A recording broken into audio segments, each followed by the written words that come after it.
শাহজালাল বিমানবন্দরের কার্গো কমপ্লেক্সের অগ্নিকাণ্ডে রপ্তানিমুখী শিল্পের ক্ষতি 12,000 কোটি টাকা। প্রাথমিক এই হিসেব দিয়েছে exporters association of Bangladesh EAB. সদস্যদের কাছ থেকে তথ্য নিয়েই তৈরি করা হবে পূর্ণাঙ্গ ক্ষতির পরিমাণ।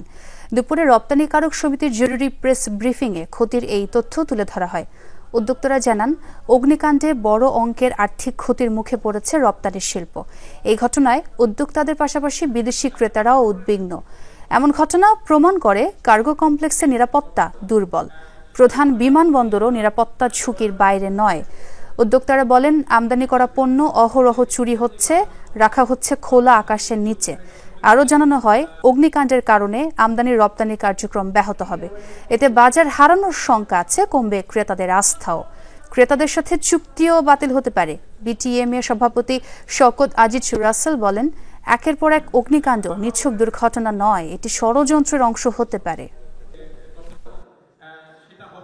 একের পর এক ফ্যাক্টরি আগুন লাগিয়ে দেওয়া হচ্ছে। আমরা বড়ভাবেই ষড়যন্ত্রের শিকার হচ্ছি। আমাদের এখন ভাববার বিষয় আছে, ভীষণভাবে ভাববার বিষয় আছে। অনেক বায়ার আমাদের দেশ থেকে চলে যাচ্ছে, অনেক বায়ার যারা আসার কথা ছিল তারা আসবে কিনা চিন্তা করছে। এই ধারাবাহিকতায় উদ্যোক্তাদের মধ্যে গভীর উদ্বেগ, নিরাপত্তাহীনতা সৃষ্টি করেছে।